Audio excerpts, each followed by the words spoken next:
پیشکش کی کہ اگر تو کہے تو میں تجھے مدینے میں ہی رکھوں، گھر بنا کے دوں، خادمائیں دوں، خادم دوں۔ فرمانے لگے نہیں یا رسول اللہ صلی اللہ علیہ وسلم، کچھ قیدی تھے وہ چھڑوانے ہیں اور میں نے واپس جانا ہے۔ اور نبی علیہ السلام نے پہلے سارے کام پوچھ کے کیے، کبھی قیدی چھوڑنے تھے ابو بکر، عمر، عثمان، علی رضی اللہ عنہ کو پوچھا کرتے تھے، لیکن آج جب بہن آئی ہے رہائی کا بھی حکم دیا، جانور لانے کا بھی حکم دیا، نئے لباس لانے کا بھی حکم دیا، ساز و سامان دینے کا بھی حکم دیا، کھانے پینے کی چیزیں بھی لادنے کا حکم دیا، تاکہ دنیا کے انسانوں کو بتانا تھا کہ جب بہنیں ملنے کے لیے آ جائیں تو بیویوں کے ڈر سے ان کو خالی ہاتھ واپس نہیں کیا جایا جا سکتا ہے۔ یہ داستان اس لیے آپ کو سنا رہا ہوں کیونکہ ہمارے معاشرے میں جو خرابیاں آنی شروع ہوئی، ہم نے پہلے اپنی بیٹی کو پیچھے کیا، اپنی ماں کو پیچھے کیا، اپنی بہن کو تعلیم سے پیچھے کیا۔ ہم نے سوچا ان کو تعلیم یافتہ کرنے کی بہت زیادہ ضرورت نہیں ہے، جبکہ آج سے 1450 سال پہلے محمد رسول اللہ صلی اللہ علیہ وسلم کے پاس سیدنا مولا علی کرم اللہ وجہ جس دن پہنچے، اٹھاؤ کبھی صاحب طبقات کو، صاحب نسائی کو، کبھی امام ابو داؤد کو، کبھی امام بخاری کو۔ سیدنا ابو بکر صدیق رضی اللہ تعالیٰ عنہ نے مولا علی سے کہا، علی جاؤ نا فاطمہ کا رشتہ مانگو۔ سیدنا عثمان رضی اللہ تعالیٰ نے حضرت عمر بن خطاب رضی اللہ تعالیٰ نے کہا کہ علی جاؤ تو صحیح، جا کے اللہ کے رسول صلی اللہ علیہ وسلم کی بیٹی کا رشتہ مانگو، اور رشتہ بھی کون سا مانگنا ہے؟ جو پہلے سے اللہ نے طے کر رکھا ہے۔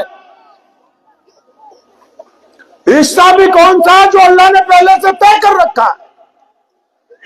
اب سیدنا علی رضی اللہ تعالیٰ نبی علیہ الصلوۃ والسلام کے پاس پہنچے، اور آپ کو بتاؤں صحابہ میں مولا علی رضی اللہ تعالیٰ پیارے پیغمبر کو سب سے زیادہ عزیز ہیں،